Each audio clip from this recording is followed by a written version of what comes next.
ಎಫೆಸದವರಿಗೆ ಬರೆದಂತ ಪತ್ರಿಕೆ 6ನೇ ಅಧ್ಯಾಯ 11ನೆಯ ವಾಕ್ಯ.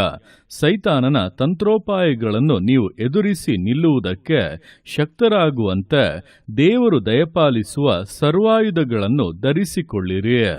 ಈ ವಾಕ್ಯದಲ್ಲಿ ಸೈತಾನನ ತಂತ್ರೋಪಾಯಗಳನ್ನು ಜಯಿಸುವುದು ಹೇಗೆ ಎಂಬುದಾಗಿ ತಿಳಿಸಿ ನುಡಿದಂಥ ಸಂಗತಿಗಳನ್ನು ವಿವರಿಸಲಾಗಿದೆ. ನೋಡುವಂಥ ಸಮಯದಲ್ಲಿ ದಿವಸಗಳಲ್ಲಿ ದೇವ ಜನರಿಗೆ, ಕ್ರೈಸ್ತರಾಗಿ ದೇವರ ಮಾರ್ಗದಲ್ಲಿ ನಡೆಯುವಂಥವರಿಗೆ ಸೈತಾನನ ಕ್ರಿಯೆಗಳನ್ನು, ಸೈತಾನನನ್ನು ಜಯಿಸುವಂಥದ್ದೇ ಒಂದು ದೊಡ್ಡ ಸವಾಲಾಗಿದೆ.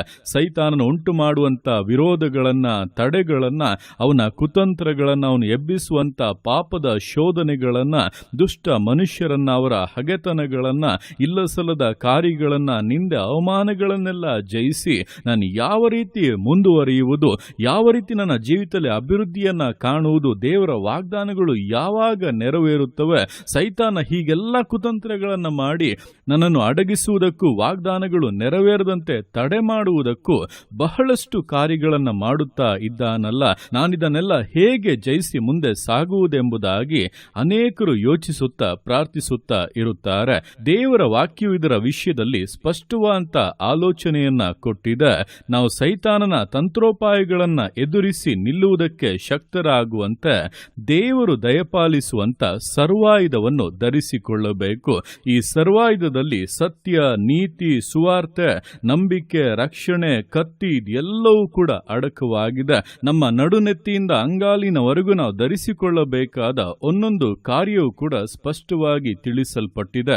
ಅವುಗಳಲ್ಲಿ ನಮ್ಮನ್ನ ಎಚ್ಚರಿಸಿಕೊಂಡು ಅವುಗಳ ವಿಷಯವಾಗಿರುವಂತಹ ಕೊರತೆಗಳನ್ನು ನೀಗಿಸಿ ನಾವು ಅದರಲ್ಲಿ ಪರಿಪೂರ್ಣತೆಯನ್ನ ಹೊಂದುವುದಕ್ಕೆ ಸಮರ್ಪಿಸಿ ಮುಂದುವರಿಯುವುದಾದರೆ ನಾವು ನಿಶ್ಚಯವಾಗಿ ಸೈತಾನನ ಕಾರ್ಯಗಳನ್ನು, ಅವನ ಕುತಂತ್ರಗಳನ್ನು, ಅವನ ಕ್ರಿಯೆಗಳನ್ನು, ಅವನ ಬಲವನ್ನೆಲ್ಲವನ್ನ ಸುಲಭವಾಗಿ ಜಯಿಸಿ ಜಯಶಾಲಿಗಳಾಗಿ ಮುಂದೆ ಹೋಗಬಹುದು. ಈ ದಿವಸಗಳಲ್ಲಿ ಅನೇಕರು ಮಾಡುವಂತ ತಪ್ಪು, ಈ ಸರ್ವಾಯುಧದ ವಿಷಯದಲ್ಲಿ ದೃಢತೆಯನ್ನ ಹೊಂದುವುದಕ್ಕೆ, ಅದನ್ನ ಧರಿಸಿಕೊಂಡು ಧೈರ್ಯದಿಂದ ಮುನ್ನಡೆಯುವುದಕ್ಕೆ ಪ್ರಾರ್ಥನೆಯನ್ನ ಮಾಡದೆ, ಮುನ್ನಡೆಯುವುದಕ್ಕಾಗಿ ಏನೇನು ಮಾಡಬೇಕು ಅದನ್ನು ಮಾಡದೆ ಸುಮ್ಮನೆ ಸೈತಾನನನ್ನ ಗದರಿಸಿ ಪ್ರಾರ್ಥಿಸುವುದು, ಇಲ್ಲವಾದರೆ ದೇವರ ಮುಂದೆ ಕಣ್ಣೀರು ಹಾಕುತ್ತಾ ಉಪವಾಸದಿಂದ ಪ್ರಾರ್ಥಿಸುವುದು, ಇದರಿಂದ ಸೈತಾನನನ್ನ ಎದುರಿಸಿ ಅವನನ್ನ ಜಯಿಸುವುದಕ್ಕೆ ಸಾಧ್ಯವಿಲ್ಲ. ಯುದ್ಧಕ್ಕೋಸ್ಕರ ನಿಂತ ಮೇಲೆ ಶತ್ರುವನ್ನು ನಾಶ ಮಾಡಿ ಅಲ್ಲಿ ಜಯವನ್ನ ಹೊಂದಬೇಕು. ನಾಶ ಮಾಡಬೇಕು ಅಂದರೆ ಯುದ್ಧ ವಸ್ತ್ರ, ಸರ್ವಾಯುಧಗಳು ನಮ್ಮಲ್ಲಿ ಇರಲೇಬೇಕು. ಇಲ್ಲವಾದರೆ ಶತ್ರು ನಮ್ಮನ್ನ ಬಾಧಿಸುವುದಕ್ಕೆ ಅಲ್ಲಿ ಅವಕಾಶವಾಗುತ್ತದೆ. ಯುದ್ಧಕ್ಕೋಸ್ಕರ ಹೋದವರು ಗಾಯಗೊಂಡವರಾಗಿ, ಇನ್ನೂ ಕೂಡ ಕುಂದಿ ಹೋದವರಾಗಿ ಜೀವಿತವನ್ನ ನಡೆಸಬೇಕಾಗಿ ಬರುತ್ತದೆ. ಆದ್ದರಿಂದ ಈ ದಿವಸಗಳಲ್ಲಿ ವಾಕ್ಯವನ್ನು ಓದಿ, ಉಪವಾಸ ಮಾಡಿ, ಪ್ರಾರ್ಥನೆ ಮಾಡಿ, ಎಲ್ಲವನ್ನೂ ಮಾಡಿ, ಆದರೆ ಇದೆಲ್ಲವೂ ಕೂಡ ಸರ್ವಾಯುಧಗಳನ್ನ ದೃಢಪಡಿಸಿಕೊಳ್ಳುವುದಕ್ಕೂ, ಅದನ್ನ ಧರಿಸಿಕೊಂಡು ಧೈರ್ಯವಾಗಿ ಮುನ್ನಡೆಯುವುದಕ್ಕೂ ಆಗಿರಲಿ. ಆದರೆ ಶತ್ರುವಿನ ವಿಷಯ ಬಂದಾಗ ದೇವರಿಗೆ ಒಳಗಾಗಿ ಶತ್ರುವನ್ನ ಎದುರಿಸುವುದಾದರೆ ಅವನು ಭಯಪಟ್ಟು ಓಡಿ ಹೋಗುತ್ತಾನೆ, ಅವನ ಕ್ರಿಯೆಗಳೆಲ್ಲವೂ ಲಯವಾಗುತ್ತದೆ. ಸರ್ವಾಯುಧಗಳನ್ನ ಧರಿಸಿಕೊಂಡವರ ಮುಂದೆ ಶತ್ರುವಾಗಲಿ, ಶತ್ರುವಿನ ಕ್ರಿಯೆಗಳಾಗಲಿ ಯಾವುದೊಂದು ಕೂಡ ನಿಲ್ಲುವುದಕ್ಕೆ ಸಾಧ್ಯವಿಲ್ಲ.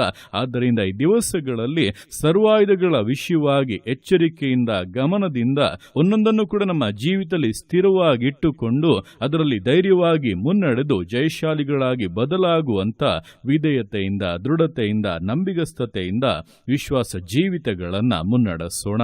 ದೇವರ ಕರಗಳಲ್ಲಿ ಸಮರ್ಪಿಸಿ ಪ್ರಾರ್ಥಿಸೋಣ. ಯೇಸುವೆ ಸ್ತೋತ್ರ ರಾಜ, ಕೊಟ್ಟಂತ ಈ ದಿವಸಕ್ಕೋಸ್ಕರ ಸ್ತೋತ್ರ ಕರ್ತನೆ. ಈ ದಿವಸ ನಿನ್ನ ಕರಗಳಲ್ಲಿ ಸಮರ್ಪಿಸ್ತೇನೆ. ಪ್ರತಿಯೊಂದು ಜೀವಿತಗಳನ್ನು ನೀನು ಆಳ್ವಿಕೆ ಮಾಡು, ಬಲಪಡಿಸು ಕರ್ತನೆ.